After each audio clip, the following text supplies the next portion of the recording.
Murder છે, મર્ડરના આરોપી ઝડપાય છે, કેવી રીતે મર્ડર કરવાનું શું? ગઈ તારીખ 19 રોજ તાજ મોહમ્મદભાઈ જે ગુમ થયેલી ગુમ નોંધ દાખલ થયેલી. ત્યારબાદ જેમાં શકદાર બાલુભાઈ થોપણભાઈ જેઓની શક આધારે તપાસ કરતા ગઈકાલે તેઓએ તેમની પોતાની બંધ કારખાનામાં પીપળી રોડ ઉપર આ કામેના આરોપીઓ ભેગા મળી અને ત્યાં એની લાશ સળગાવી દીધેલી અને લાશને પૂરી દીધી. જે ગઈકાલે પંચનામાની વખતે સદરો જગ્યાએથી લાશ શોધી કાઢી એને વાલીવાસને સોંપાવેલી. એ કામે ફરિયાદીની જે ગુમ થનાર છે એના પુત્રની ફરિયાદ લઈ બી ડિવિઝન પીએ તપાસ કરતા હતા અને આ તપાસ દરમિયાન આ કામેના આ મર્ડરના આરોપમાં સંડોવાયેલ થોપણભાઈ ખેલાભાઈ, બાલુભાઈ થોપણભાઈ તથા વિશાલ રમેશભાઈ અને રમેશભાઈ અર્જણભાઈ તથા જયદીપભાઈ કાનાભાઈ જેઓને ધરપકડ કરવામાં આવી છે આજરોજ.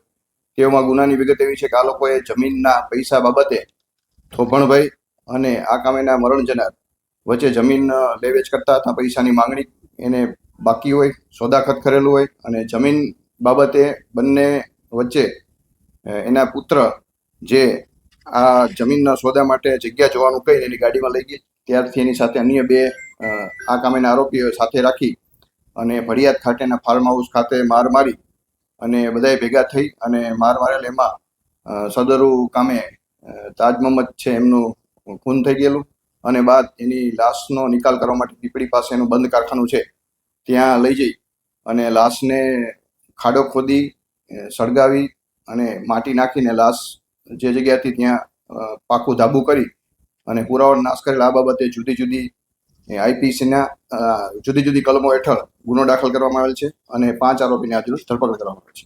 આરોપી જે છે એકબીજાને કઈ સગા થાય છે, શું શું રોલ હતો આરોપી? હા, આમાં જે આ કામેના જે આરોપીઓ છે એ બધા એકબીજા સગાવાલા જ છે અને એનો રોલ એવો છે કે આ કામે જે જમીન છે જમીન બાબતમાં પૈસાની લેતી દેતી હોય અને એ બાબતે આ લોકોએ ભેગા થઈ અને પૈસાની જે માંગણી કરતા હોય એ બાબતે બંને વચ્ચે બોલાયેલ હતા અને લાકડી અને ધોકાઓથી માર મારી ઈજા કરીને મૃત્યુ નિપજ્યો. ત્યારબાદ એનો લાશ ઠેકાણે પાડવા એને લાશને સળગાવી અને બીજી જગ્યાએ એની ખોદી અને ત્યાં એનો નાશ કરેલો. કેટલા રૂપિયા માંગતા હતા અને કેટલા રૂપિયા બાબતે માને અપહરણ કર્યું? જમીનમાં હમણાં છેલ્લે એને 5 લાખ રૂપિયા આપેલા હતા અને આગળ પણ એને સોદાખત કરેલું એની પણ હજી તપાસ ચાલુ છે. કેટલા પૈસા એને લેવાના હતા એ બી ડિવિઝન પીએ તપાસ ચલાવી રહ્યા છે. હા, 19 તારીખના રોજ જ્યારે પોતે આ ગુમ થાય છે ત્યારે એને ફાર્મ હાઉસ જાય છે અને 19 તારીખે બંને બપોર પછી ત્યાં ફાર્મ હાઉસ રાખેલા હોય છે, માર મારે છે. ત્યારબાદ મોડી રાત્રિના એનું મર્ડર થાય છે. ત્યારબાદ રાત્રિના જ લઈ જઈ અને બંધ કારખાનું છે ત્યાં પ્રાઇવેટ વ્હીકલમાં લઈ જઈ અને ત્યાં ખાડો ખોદી અને ત્યાં લાશ સળગાવી દાટી અને ઉપર ધાબુ કરી અને આવી રીતે નિકાલ કરે છે. બીજા કોઈ આરોપીઓ સંડોવાયેલા છે કે કેમ? બાકીના જે આરોપીઓ છે પકડવા? આમાં હજી 2 આરોપી જે પકડવાના બાકી છે એની તપાસ કરી રહ્યા છીએ. આ કામે જે ગુનામાં વપરાયેલ હથિયાર તથા આ કામેના વાહનો કબજે કરી અને આગળની તપાસ બી ડિવિઝન પીએ ચલાવી રહ્યા છે. એની તપાસ અત્યારે ચલાવી રહ્યા છે. બી ડિવિઝન પીએ જે બનાવ સ્થળની તપાસ પણ કરી રહ્યા છે.